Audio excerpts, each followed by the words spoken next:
Hello, ladies and gentlemen. This is Ms. Brummo. I am not feeling very well on Wednesday, so I knew I was going to have a sub for Thursday, basically right about fourth period when I started getting the chills and my room was still 76 degrees. That's not good.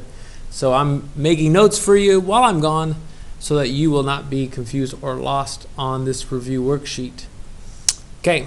So what we need to write notes down on are the 7B review notes. And then what I have is 1, 2, 3, 4 examples for you to do. So what I'm going to do here is enlarge this print here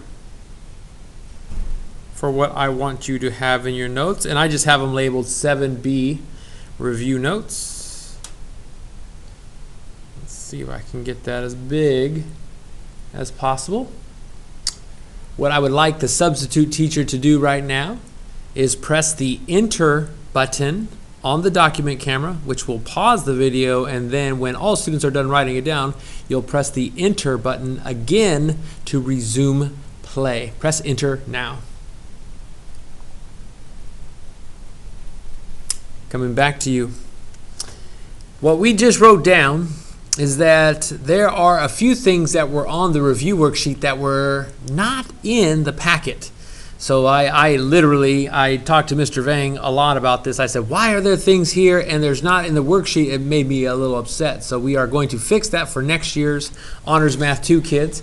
And so what that means for you guys is that we have to write down a few more things to learn how to do some stuff, because you're going to be asked to do this on the review and you haven't done it before. I'm sorry, it is what it is. What are you going to have to do? You're going to have to convert from degrees to radians or from radians to degrees. You will do something you did before in Advanced Math 8 or Honors or Math 1, which is multiply by a conversion factor. The conversion factor we're going to use is pi radians for every 180 degrees or 180 degrees for every pi radians. You are going to have to decide which one you're going to multiply by. How are you going to know which one you're going to multiply by? You are going to put what you want to reduce in the denominator. I'll give you an example in a little bit. The second thing that we need to write down is, in math, the word and means both. I'll talk about an example of what that means. That means we have to find what satisfies both requirements in order to find out what the correct answer is. You'll see when we get to our second examples. Lastly, limitations of theta let you know what quadrant your triangle is in. We're going to use positive and negative for the appropriate quadrant. I'm going to show you how I do it because I think modeling is the best example for that. Here's our first example. You can put this into your notes if you like, or if you want to do it in your packet, you are welcome to do so. Step number one. Or not step number one. See, I don't feel good. I'm sorry. This is how it goes. Convert degrees to radians or radians to degrees. You're going to know how to do 1 through 8. 1 through 8 we've covered how to do. I take that back. It's not 1 through 8. It's like 1 through 6. And then you're going to get to these questions and you don't know how to do it because I've never taught you. So I realize that. I see their problem. That's a huge problem. Okay. I have 375 degrees and I need to convert it into radians. So this isn't on my unit circle. So how do I do it? You take what you have and you're going to multiply it by a conversion factor. What conversion factor are you going to use? You're either going to use pi over 180 or 180 over pi. What you want to reduce or what you want to get rid of in the denominator. Okay, so I have 375 degrees. I want degrees to reduce. So think about this. I have degrees here. If I multiply by the 180 degrees, then I'll have degrees over degrees, and that will reduce. That's what we're going to do. 180 degrees is the same thing as pi radians. So what do you have to do? You do 375. Negative 375 pi equals negative 375 pi over 180. And then you reduce it. I'm going to divide this by 5 and divide this by 5. Let me see what that is equal to. It's still negative. You don't need to worry about changing this to a positive at all. That's just extra work. All it asked you was to convert it into radians or into degrees. So I'm going to divide by 5. 5 goes into there 7 times. 2 left over, and that goes in 5 times. And there's still a pi there, over. 5 goes into there 3 times. 3 left over, 5 goes into there 6 times. So I see negative 75 over 36. I think I could divide that by 3. Pretty sure. 12. 3 goes into there 2 times. 1 left over. 3 goes into 15 5 times. Pi left over. This is 5 times 5. This is 3 times 4. And so 2 times 2. It's not going to reduce. This is my answer. I always put my answer in lowest terms, by the way.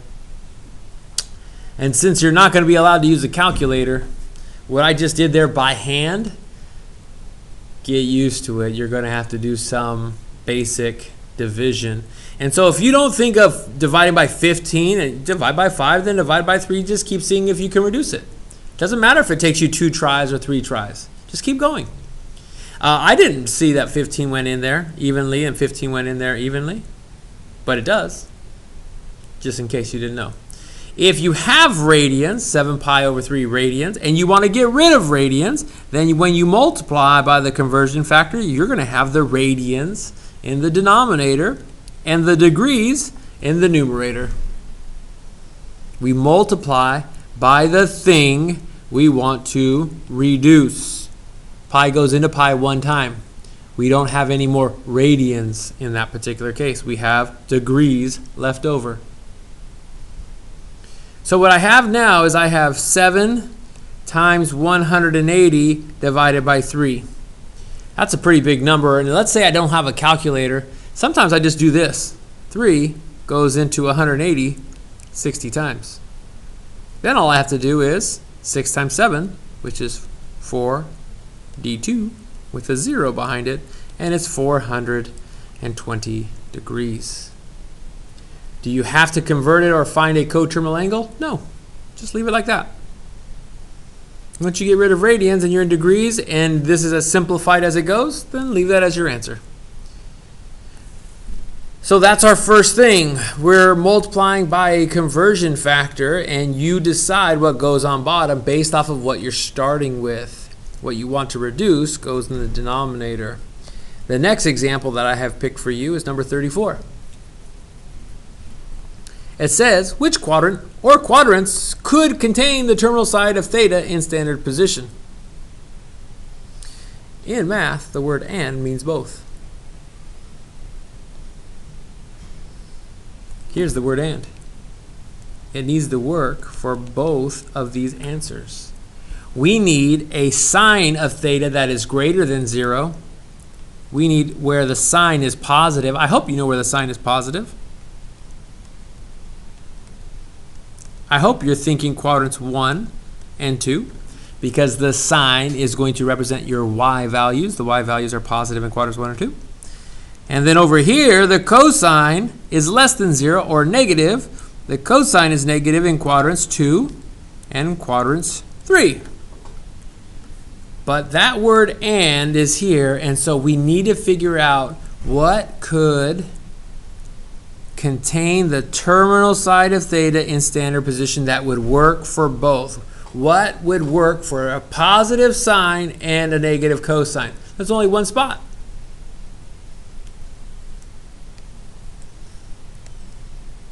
I don't know why that's there. Or if you want to get fancy, quadrant 2.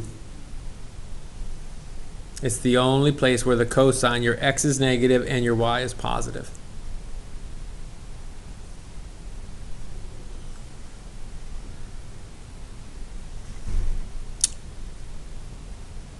Let me see, I got 2 more examples and then we'll be done with these notes.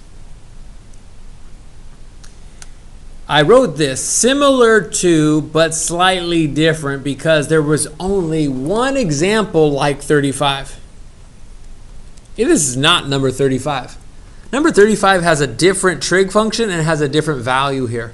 but you're going to do the same way. And I did not want to do the only problem like this, and then you don't have a chance to do it on your own. So therefore, I'm giving you something that is similar, but slightly different. I hope you understand why I am doing that. You most likely will want to put this into your notes because that will give you room on your worksheet to do 35 on your own.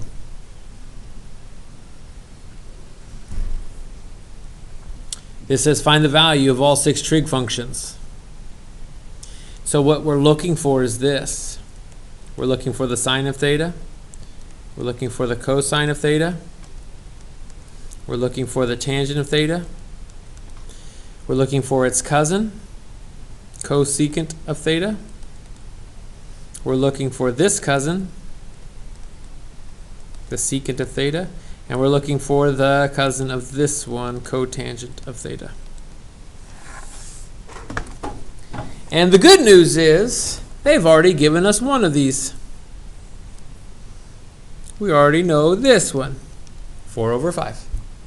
We have one of the 6 trig functions we're supposed to find. So that means if I know the tangent of theta, most of you can jump right to the cotangent of theta. Since you know they're cousins, since you know they're reciprocals of each other, you'll pretty much know what the ratio needs to be. Do you know? I'm hoping you think it's 5/4. Now, before we go into anything else, I'm going to go back up to what we wrote down in the notes. The limitations of theta let you know what quadrant your triangle is in, and you're going to use positive and negatives for the appropriate quadrant. That is because of problems like 35. Here's a limitation. Your theta has to be between pi and 3π/2. So if you're thinking about drawing your theta,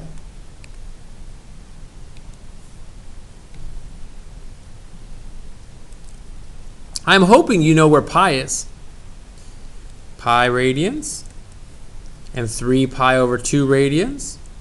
Your theta has to be between pi and 3π/2. Do you know what quadrant that's in? Good. I'm hoping you said quadrant 3. So I'm going to draw my triangle like this. The triangle, the theta prime, is always pointing towards the origin. There's my right angle. The right angle is out here toward with the x-axis. That's what it is. Now, if that's the case,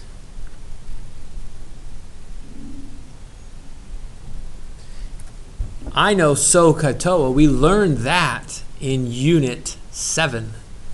TOA. TOA, the O over the A. What's the opposite? The O. What is the adjacent? The A. Before you put things into your picture, we wrote this down again. Use positives and negatives for the appropriate quadrant. I am going to recommend to you the thing that got me out of the most pickles. If I go to the left, is that positive or is that negative for your x value? I'd put a negative right there if I were you, before I even start the problem. If I go down for my y value, is that positive or negative? Now, the reason why I do that is because when I first learned how to do this trig stuff, the number one thing I used to forget to do was check the sign of the trig functions. This is a way for you to know whether your trig function is positive or negative. It's a way you can foolproof it. Now, if you're thinking this is TOA, and you have your O is 4, and your A is 5, but you're Miss Promo, that says 4/5, and you have negative 4 over negative 5. What is negative 4 over negative 5? What does that simplify to? Does it simplify to 4/5?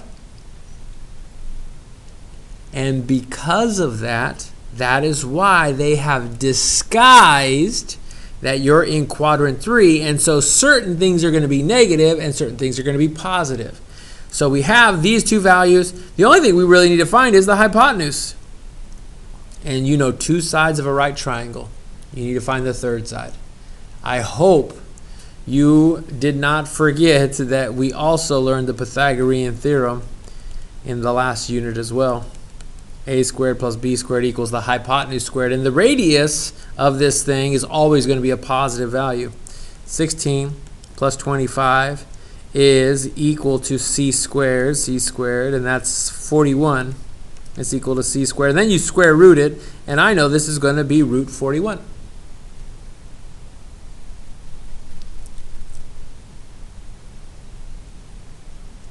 So as I figure out what the sine and the cosine is, the so and the ka and the toa, the so, the o over the h, I now know that this is going to be a negative value over a positive value. I also know I have to rationalize. I'm at the point now where I just rationalize in my head. If you need to do that by hand, you can ask your partner to show you how to do that in just a little bit. This is your O over H, negative 4 over root 41. Which means the cosecant, the cousin, the reciprocal, the reciprocal of cosecant of theta is going to be H over O. And you don't need to rationalize that because the radical 41 is in the numerator and the 4 is in the denominator. Does it matter where you put the negative? Could it be on top or in front or on bottom? Yep. As long as you'll have only one negative, it is okay. Lastly, the cosine of theta. So ka, this over that. Got to rationalize. If you don't know how to rationalize, have somebody show you how to do it. A over H. So the cousin's got to be H over A, or negative root 41 over 5. And I try to remember to do the negative signs first, because that just helps me not forget about it as I'm doing the problem. This is not number 35, but if you know how to do this, you would be able to do 35 on your own. 35, you're going to have a cotangent, and 35, you're going to have two values that come out with a radical and everything just like we just did. So keep that in mind as you do it. The last question that we have is this one. And I chose it because I did not think that we did one like this in section 9. So what I wanted you to see is that we need to solve this by using the zero product property. We do not want to divide by tangent of theta. If we do, we will lose the tangent of theta's solutions. So what I'm going to do here is I'm going to add tangent of theta to both sides. Now one tangent of theta, this is going to make 0, by the way.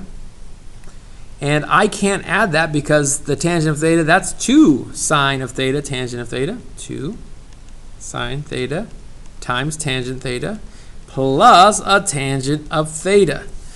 They are not like terms. You cannot put them together.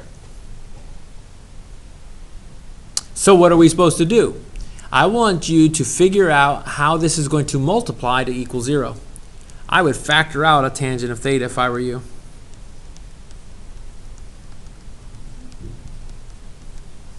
Double check that. This times this, does that equal the first term? This times this, does that equal the second term? If it does, then now we can use the zero product property because this times this equals 0. Either the first group has to equal 0,